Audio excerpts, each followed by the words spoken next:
La piscine que je vais installer est un modèle EVA de Water-Air en forme de haricot d'à peu près 8 mètres de long. Alors, si j'ai choisi une piscine Water-Air, c'est évidemment pas par hasard, vous vous en doutez. Water-Air, ça fait plus de 40 ans que ça existe et c'est la société spécialisée dans la piscine en kit. Avec un certain nombre de modèles, il y en a même 80. Et imaginez-vous qu'avec toutes les variantes possibles, on arrive à 200 000. Oui, 200 000, c'est énorme, je sais. Les piscines Water-Air ont des avantages bien particuliers qui sont dus entre autres à la structure même de la piscine avec des panneaux d'acier qui donnent une très grande longévité, une forte résistance et qui évitent tous les problèmes de fissuration. Alors, il y a aussi l'avantage de pouvoir implanter la piscine n'importe où, sur n'importe quel terrain, en pente, dans toutes les configurations possibles. L'avantage de l'esthétisme, je vous en ai parlé tout à l'heure, avec un choix infini pratiquement de piscines. Et puis aussi des avantages d'entretien avec le liner. Et pour finir, l'avantage du montage extrêmement simple, et ça, vous le saurez d'autant mieux qu'on va le faire ensemble. Water-Air propose 3 solutions de montage. La solution PosiKit par un professionnel agréé, bien évidemment.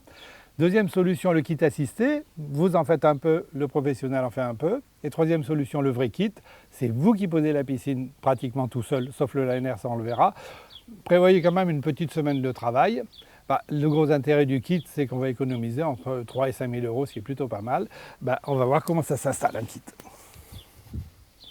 Alors, première étape du montage de la piscine, le tracé, c'est évidemment très important parce qu'on a un tracé en plus qui est un peu particulier. Et pour faire ça, on a un outil de base, c'est la notice de pose, la notice de montage de cette piscine, puisque la notice est toujours faite spécialement pour la piscine qu'on va monter. Alors, j'ai posé un fil qui est l'axe de la piscine. Et ensuite, j'ai préparé quelques outils. Je vous conseille de faire la même chose. C'est très simple. Des petits piquets avec des lettres, une massette et un mètre. Il n'y a plus qu'à tracer. Alors pour le tracé, évidemment, j'ai l'explication très détaillée. Et on va commencer par le piquet A. Et on va y aller dans l'ordre. Alors à partir de maintenant, on va travailler à plusieurs. Et en particulier, je vais me faire aider par Clément, qui va être le futur propriétaire de la piscine. C'est important qu'il participe au montage, puisqu'on va le faire ensemble. Donc j'ai mon plan complet, mon explication, et je pose le premier piquet, le piquet A, qui va nous servir de base. Bon, Clément, le piquet D à 3,64 m le long de l'axe. Notre axe, c'est la ficelle bleue. Alors 2,50 m. 3,64 m, c'est ça. Voilà, donc tu positionnes. Et j'arrive, hop, avec le mètre. Ah, le terrain est dur, hein.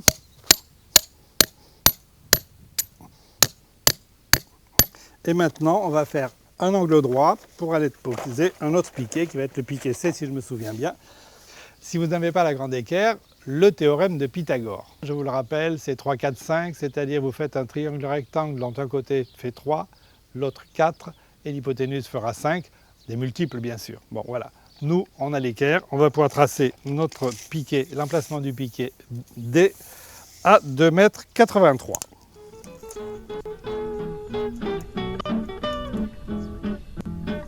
Vas-y. Voilà, ça c'est bon. Et on continue à planter tous nos piquets pour finir de tracer la piscine. Alors pour le traçage proprement dit, on va utiliser une bombe de traçage de chantier, de la ficelle et le mètre. Là par exemple, il faut faire un arc de cercle de 2,37 mètres. Donc c'est des petits nœuds bien visés, voilà. Ça va.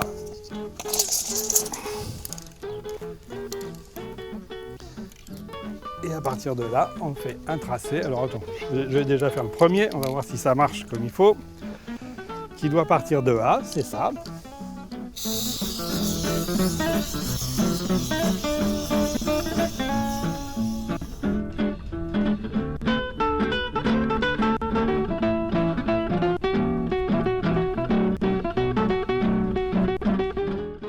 Là, c'est le dernier tracé.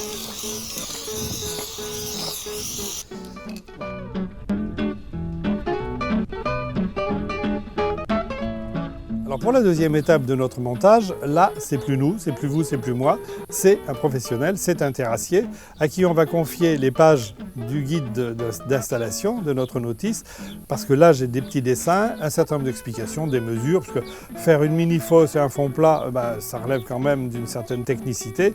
Donc, on va confier tout ça au terrassier.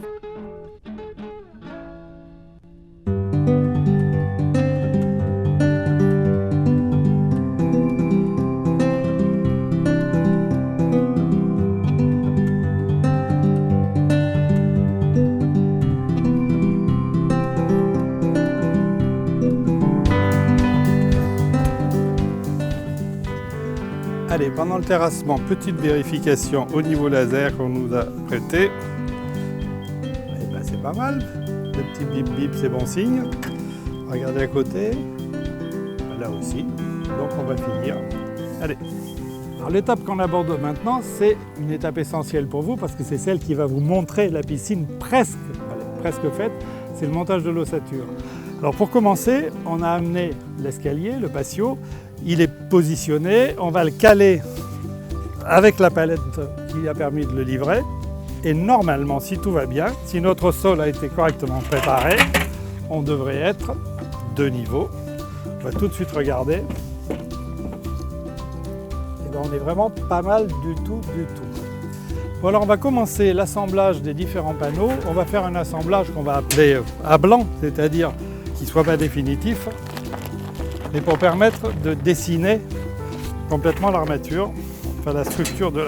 Voilà. Voilà, déjà, quand on a ça en place, tout va bien. On ne sert pas, ça ne sert à rien. Donc je maintiens la première plaque par 3 boulons, juste vraiment vissés à la main. Alors là, tout simplement, vous voyez, on est quand même à 3 parce que c'est pas qu'elles soient si lourdes que ça, les plaques, mais quand même. Non, je suis pas en face. Et on va continuer à monter notre ossature, ce que j'appelle à blanc, c'est-à-dire sans que ce soit définitif.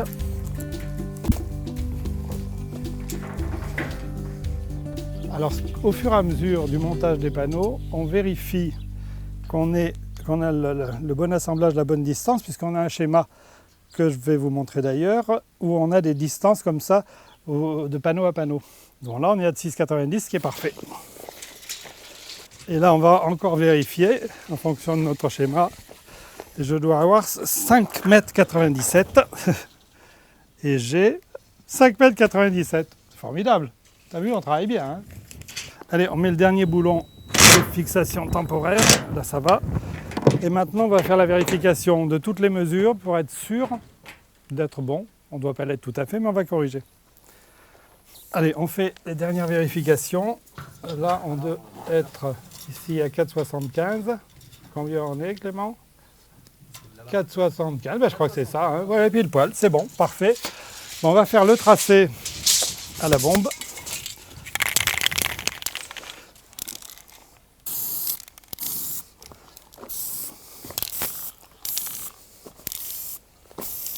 Donc on finit de démonter notre montage temporaire qu'on avait fait tout à l'heure, puisque maintenant que j'ai le tracé, on va poser chaque dallette parfaitement de niveau pour ensuite faire le montage définitif. Alors maintenant, on va vérifier le niveau de chaque dallette. Alors comme on a la chance d'avoir retrouvé un niveau laser avec une pige, c'est très facile. Mon niveau est réglé à 2,20 m très exactement, ce qui veut dire que quand il est sur la dallette, voilà, il doit faire ce qu'il fait tout de suite, c'est-à-dire faire un son presque continu. Voilà, c'est parfait. Donc on va voir la suivante. On les a positionnés. Donc ces dallettes vont venir sous les panneaux, porter les panneaux. Ben, là aussi on est bien, ça veut dire que notre excavation était très propre. Voilà, parfait. Et oui, c'est ça, il nous faut les deux. Bon, ben, après tout, on en met deux. Hein. Oui, c'est parfait, là, comme ça. Très bien. Donc là, on est en train de caler, de sceller, on va dire, chaque dallette avec un peu de mortier. Jette.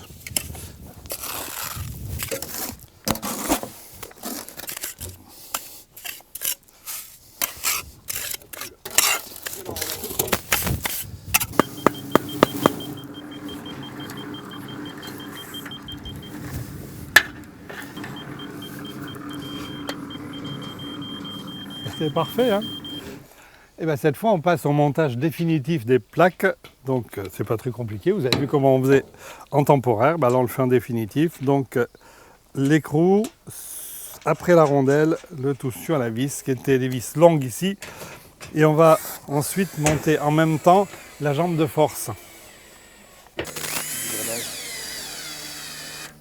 Ben, après avoir posé le premier panneau côté droit, on vient côté gauche.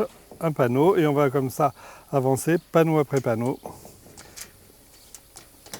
Bon, mais on continue à mettre nos plaques en mettant quelques boulons, sans serrer jusqu'au bout, pour pouvoir éventuellement, mais on dit que non peut-être, pour pouvoir éventuellement bouger légèrement la structure quand on fera nos contrôles de mesure tout à l'heure.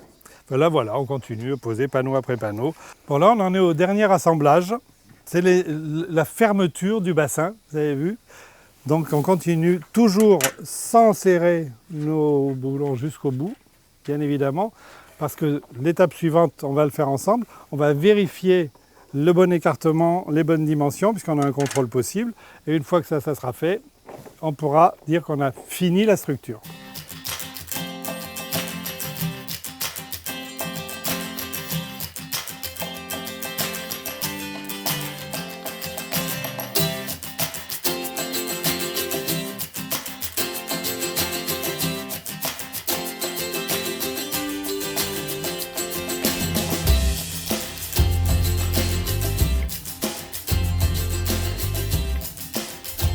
Bon ben là on installe les jambes de force, alors il y en a assez peu et elles sont toujours repérées puisque sur les panneaux on a les trous de fixation des jambes. Donc voilà, je mets les 3 jambes de force ici de ce côté, il y en aura une de l'autre côté.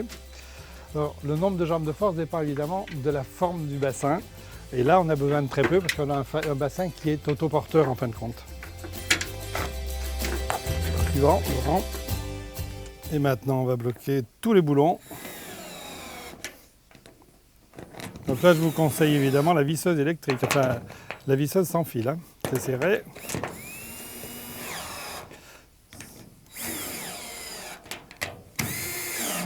Voilà. Bon, petite vérification de la verticalité des parois. Ben, c'est une vérification, mais là, ça demande à bouger un tout petit peu.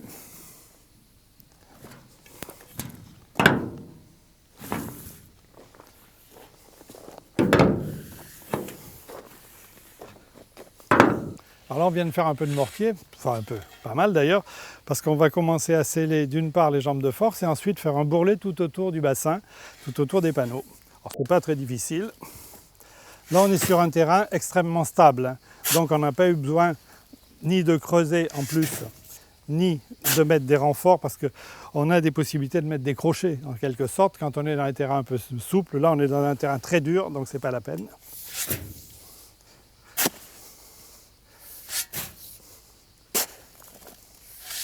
Voilà, ça suffit. On va passer au suivant.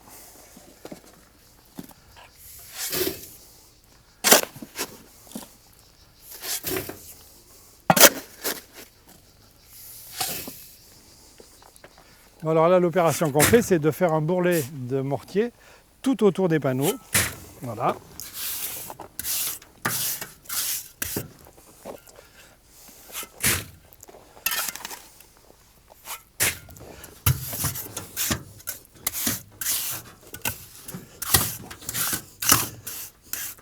Donc nos panneaux seront bien calés en position. Alors maintenant, j'en suis à la pose des piliers qui sont extérieurs à toute notre ossature, lesquels piliers vont servir à supporter en fait tout le chaînage sur lequel sera posée la margelle, enfin donc seront posées toutes les margelles. Alors ces piliers sont constitués de 2 blocs de béton, 2 parpaings, qu'on va poser à la verticale avec un peu de mortier. Donc on met un peu de mortier au fond.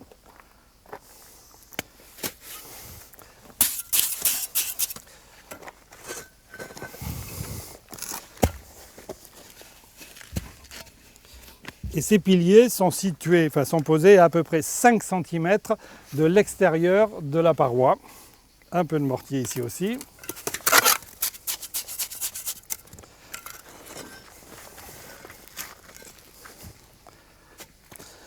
Alors c'est de la construction relativement rustique parce que ce qu'on leur demande c'est d'être des piliers sans plus. Hein. C'est pas un bâtiment qu'on construit. Bon, on passe au suivant. Donc à moins d'1,50 m.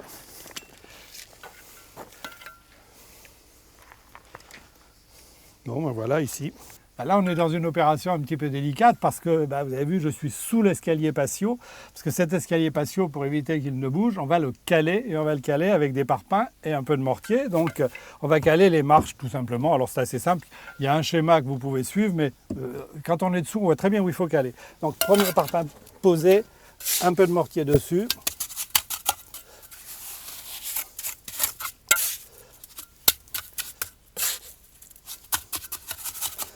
Et on va glisser un deuxième parpaing. Alors c'est un petit peu lourd, il faut reconnaître. Voilà. Et vous voyez, les deux parpaings, comme notre niveau était plutôt bien fait.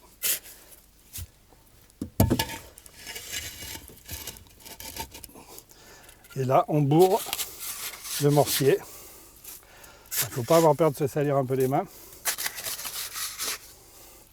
Si vous craignez le mortier, ce qui est une bonne chose, vous mettez des gants évidemment.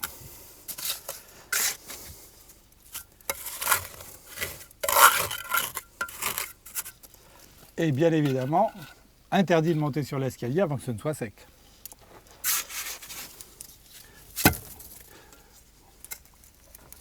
Donc là, à partir de mon point bas, qui est ici, représenté par cette dallette, j'ai posé deux règles, donc c'est des tasseaux de bois de la bonne épaisseur, qui me permettent de savoir exactement comment faire le profil. On va d'abord faire le profil du fond, là, le profil en mortier. Cette règle-là va nous servir à vérifier qu'on est à chaque fois à la bonne hauteur par rapport à la dallette. Et maintenant, on met du mortier et on commence à couler, enfin pas à couler d'ailleurs, on commence à fabriquer le radier.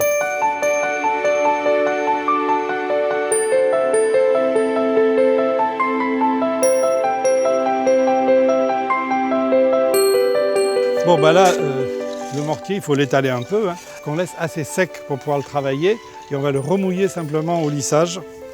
Quand on va régler définitivement, donc là, on lui donne la forme, pelle et râteau.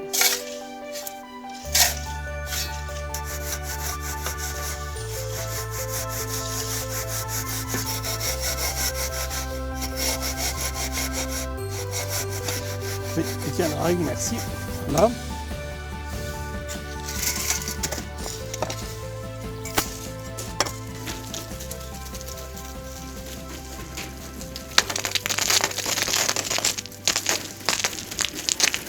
Donc là maintenant, vous voyez, je taloche la surface en remouillant ma taloche d'ailleurs pour avoir une surface qui soit la plus lisse possible. Bon, même si on n'a pas besoin de miroir puisqu'on ne va pas peindre, mais il n'empêche qu'il nous faut une surface lisse sur laquelle on va poser le feutre et ensuite le liner.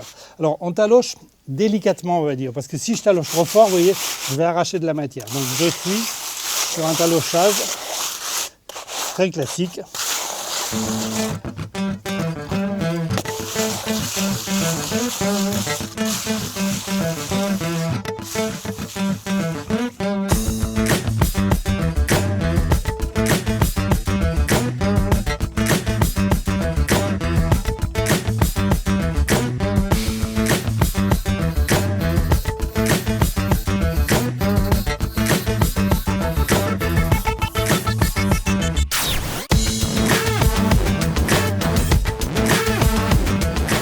Maintenant, on va poser les escalides. Alors, les escalides, c'est des petits spots à LED qui se posent dans l'escalier patio. Ça, c'est la partie qui va venir dessus, le cache.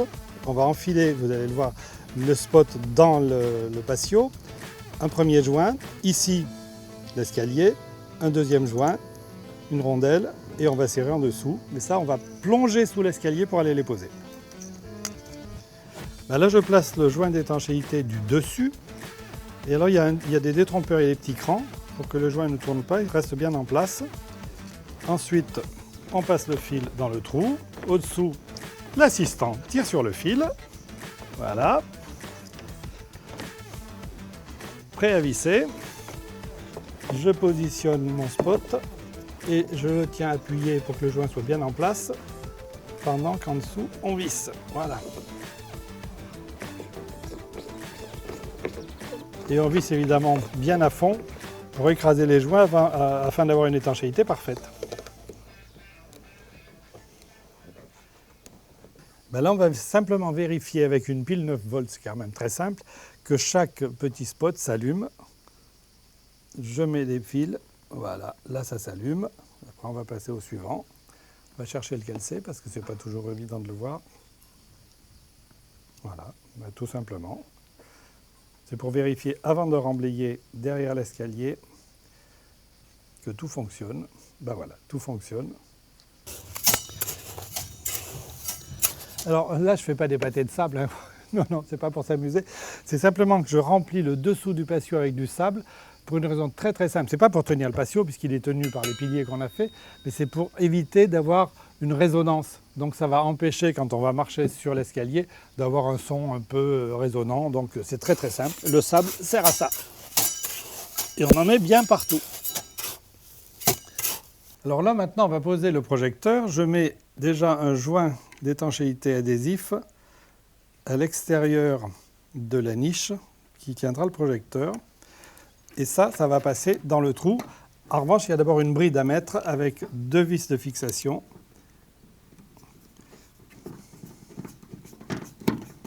Une ici et une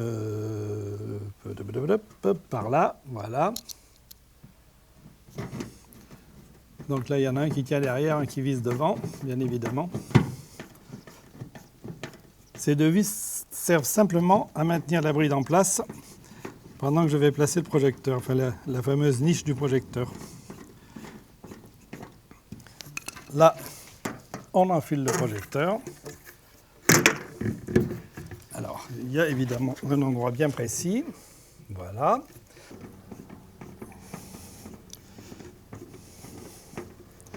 Et là, je visse la niche sur l'ossature, sur la plaque d'ossature, en vissant bien à fond pour écraser le joint d'étanchéité.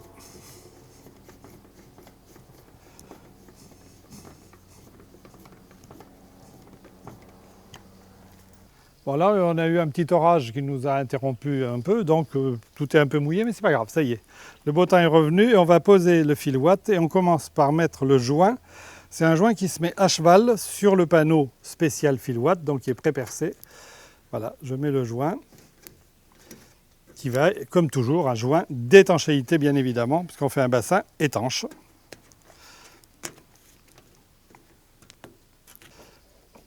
Deux vis de préfixation, une en haut, une en bas, à l'opposé.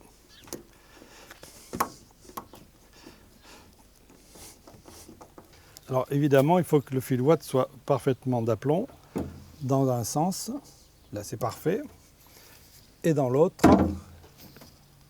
eh ben, ça m'a l'air parfait aussi, donc il est bien d'équerre, bien calé au fond, tout va bien, on va pouvoir l'équiper. Alors pour éviter de salir les endroits sensibles, il y a des caches adhésifs, parce que voilà, c'est facile. Parce que comme on aura des joints qui viendront ici, il ne faut pas qu'ils soient couverts de terre ou de salissure. Ben maintenant, je pose la buse de refoulement sur le panneau spécial fil watt, à côté du fil watt d'ailleurs. Voilà, c'est simplement vissé. Et on va faire le raccordement hydraulique entre la buse et le fil watt. Alors on prépare le raccordement hydraulique entre la buse de refoulement et le fil watt. Donc à blanc, on va déjà couper les morceaux de tuyaux avec la scie quand elle sera là.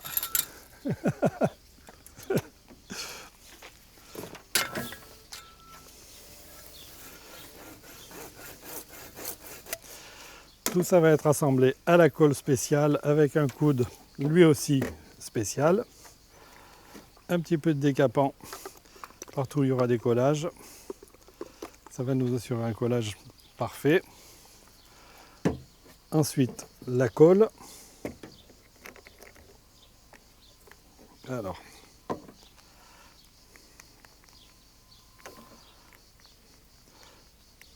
c'est pas n'importe quelle colle, vous prenez nécessairement la colle qui est livrée avec le kit piscine. Et on rentre bien à fond.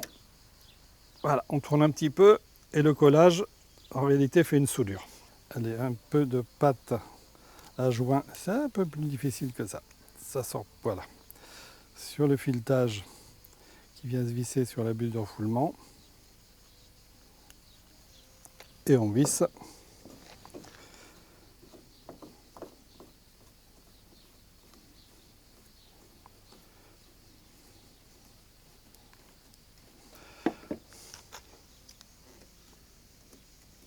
Voilà. Et là, je colle le bouchon de l'autre côté, puisque je n'ai besoin que d'une sortie, bien évidemment. Alors avant de remblayer autour du fil watt, je passe 2 gaines électriques qui vont me servir à alimenter le fil watt et le projecteur. Voilà, je les laisse en attente et on va remblayer avec du gravier.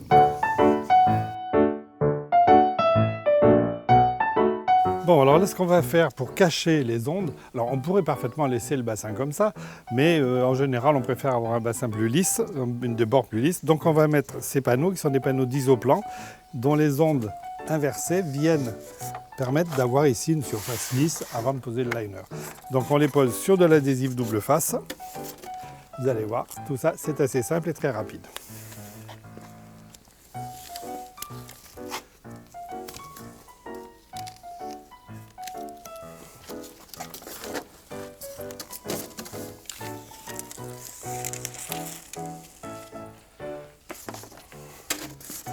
La plaque bien positionnée sur l'onde.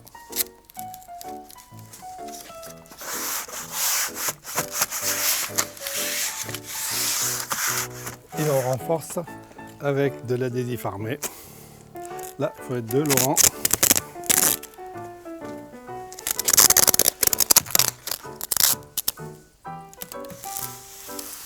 À cheval sur la plaque isoplan et sur la plaque métallique. Et on en met une verticale aussi, entre les plaques.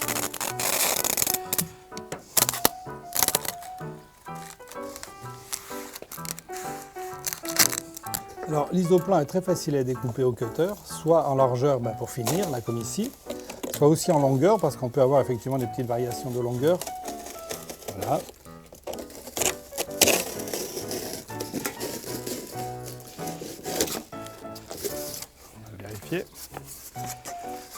Et de toute façon, on va avoir une série de découpes, parce que là où nous sommes sur le fil watt, et là, il faut faire plein de découpes. Donc on va positionner, tracer et découper. Allez, je trace les découpes. Là, c'est la sortie, c'est le refoulement. Ici, la découpe du skimmer, à peu près. Et on va couper ça au cutter avec un angle,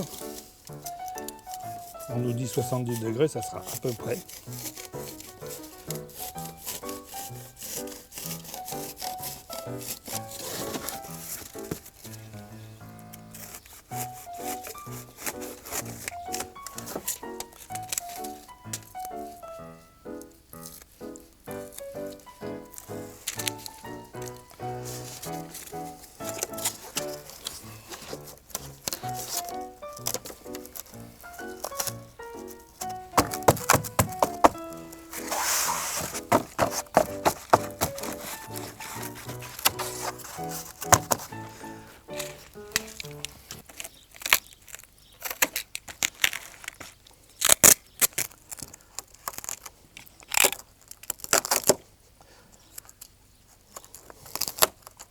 Et là, je mets de l'adhésif armé tout autour, de façon bien renforcée et à faire une sorte de chanfrein pour que le liner vienne se positionner le mieux possible autour des ouvertures. Allez, pour faire la jonction entre le panneau isoplan et l'escalier, un petit cordon de silicone avant de mettre de l'adhésif armé, comme pour la jonction entre les panneaux eux-mêmes. Alors avant de poser le liner, où le technicien va intervenir, on pose la baguette de fixation donc sur tous les panneaux. Voilà.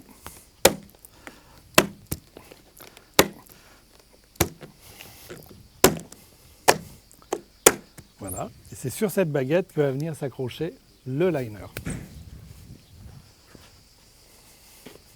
Alors pour éviter la corrosion du bassin, c'est-à-dire de toute l'ossature métallique, on va fixer sur l'ossature une prise de terre, un fil de terre, qui est relié à la terre de la maison, c'est-à-dire au tableau principal. Voilà. Et je vais serrer.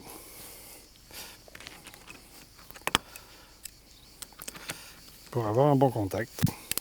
Alors maintenant, je colle les joints qui sont adhésivés sur le refoulement. Il y a un petit détrompeur pour que les trous de vis tombent bien. Voilà. Et même chose sur le projecteur. Opération fil watt, l'équipement du fil watt, ça c'est la pompe. Donc tout de suite, j'installe le joint d'étanchéité autour de la pompe. Voilà.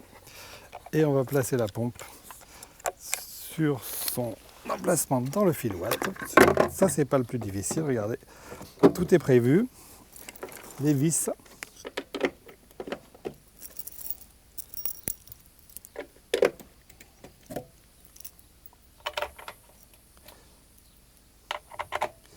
Et pour visser, j'ai la clé malle super longue qui va bien.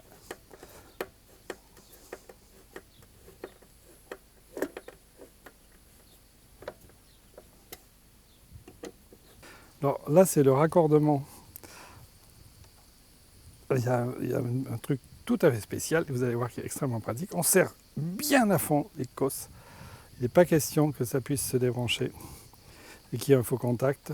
Donc on serre aussi fort que possible. On va venir raccorder, si vous disiez c'est spécial, puisqu'on a un raccordement rapide. Tac, voilà.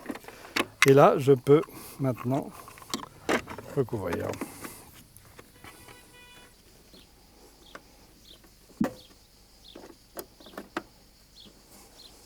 Allez, maintenant je mets en place l'avertisseur de colmatage à la place de ce bouchon. C'est un petit appareil qui va vous signaler, par un bruit d'ailleurs, que le filtre est colmaté, qu'il faut absolument le nettoyer tout de suite. Allez, je mets en place le brise-vague, pour empêcher de faire du bruit au fond là. Et puis les différents éléments du filtre, ça au fond, voilà. Le filtre lui-même, qu'on pourra enlever avec sa poignée. Et le pré-filtre. Alors là, on est en train de préparer la pose du feutre, enfin pas du feutre d'ailleurs, du tapis de sol. Voilà. On trace, on va découper. L'idéal, je vous le dis tout de suite, c'est cutter électrique ou ciseau électrique. Ça va beaucoup mieux, c'est ce qu'on a utilisé.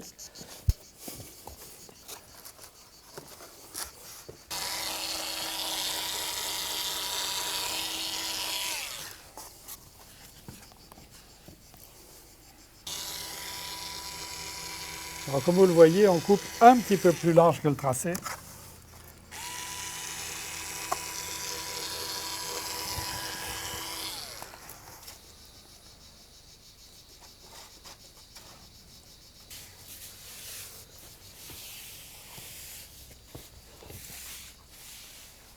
Donc là, vous avez vu, on a tracé pour éviter toute superposition du tapis de sol.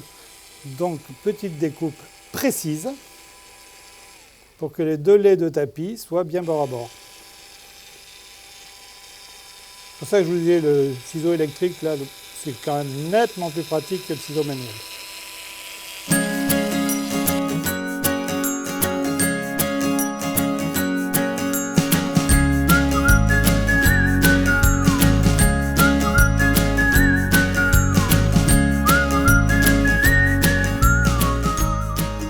Là, je vais vous dire un secret, c'est que Jean-Michel, à qui j'ai demandé de m'aider pour poser le fond, là, vous avez vu, le tapis de sol, en réalité, c'est un copain certes, mais c'est surtout un technicien WaterAir, et maintenant c'est lui qui va poser le liner. Bon, peut-être que je l'aiderai un peu, mais je suis même pas sûr, on verra.